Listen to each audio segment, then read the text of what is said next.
নমস্কার বন্ধুরা, আজ আমি আবারও চলে এসেছি আপনাদের সামনে আরেকটি নতুন রেসিপি নিয়ে। তো এখন তো বাজারে কাঁঠাল অনেক রয়েছে, শুধু বাজারে গেলে কাঁঠালই দেখতে পাওয়া যাবে।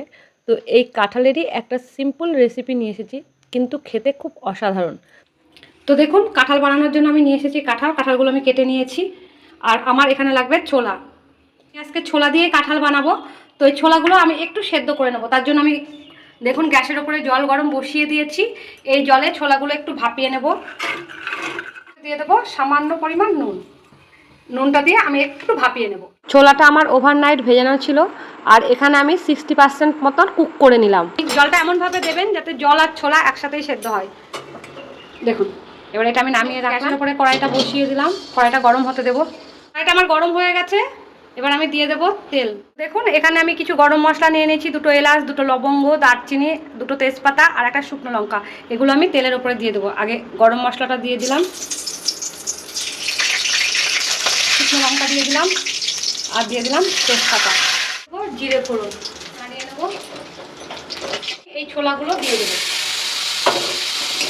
ছোলাগুলো দেখুন আমার ভাজা হয়ে গেছে। এবার আমি এই কাঁঠালগুলো দিয়ে দেবো। ছোলা দিয়ে এই নিরামিষ কাঁঠালটা কিন্তু খেতে খুবই ভালো লাগে। দিয়ে দেবো নুন,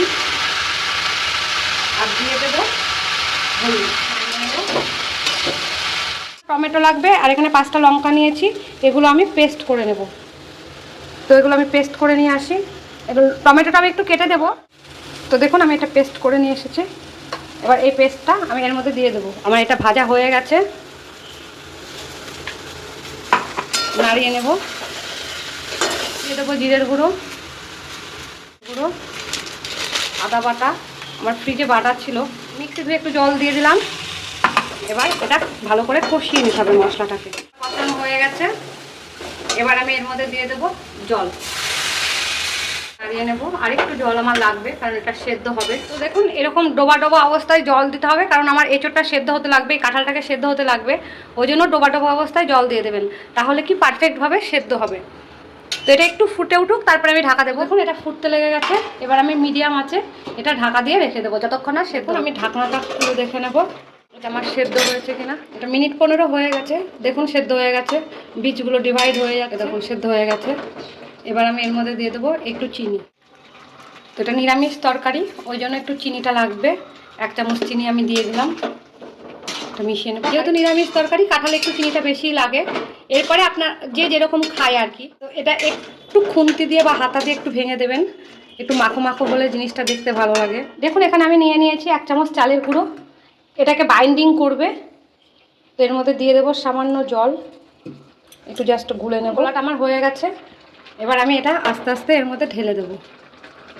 এটা দিলে কি হবে, এটা একটু বেশ মাখো মাখো ভাব হবে। এবার এটাকে আমি ততক্ষণ জাল করব যতক্ষণ না চালের এই কাঁচা গন্ধটা যায়। তো দেখুন, এটা আমার হয়ে গেছে। 5 মিনিট আমি জাল করে নিয়েছি। আর দেখুন এটা কেমন মাখো মাখো হয়ে গেছে। এর মধ্যে দিয়ে দেবো গরম মশলার গুঁড়ো। 1 চামচ গরম মশলার গুঁড়ো দিয়ে দিলাম। আর দিয়ে দেবো ঘি, 1 চামচ ঘি দিয়ে দেবো। এটা ভালো করে মিশিয়ে নিতে হবে।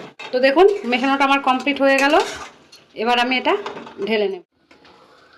তো দেখুন, এটা দেখতেও খুব সুন্দর হয়েছে। আর এটা নিরামিষভাবে এই কাঁঠালের এই পদটি আপনারা রান্না করবেন, দেখবেন এটি খেতে খুবই ভালো লাগে।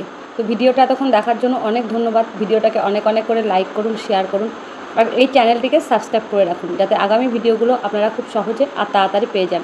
তো আমি আবারও রিকোয়েস্ট করব, ভিডিওটা ভালো লাগলে অবশ্যই বাড়িতে একবার এইভাবে বানাবেন, আর আমায় কমেন্টে অবশ্যই জানাবেন এটি কেমন হয়েছে। আর যারা ফেসবুক থেকে দেখছেন, তারা এই পেজটিকে অবশ্যই ফলো করবেন।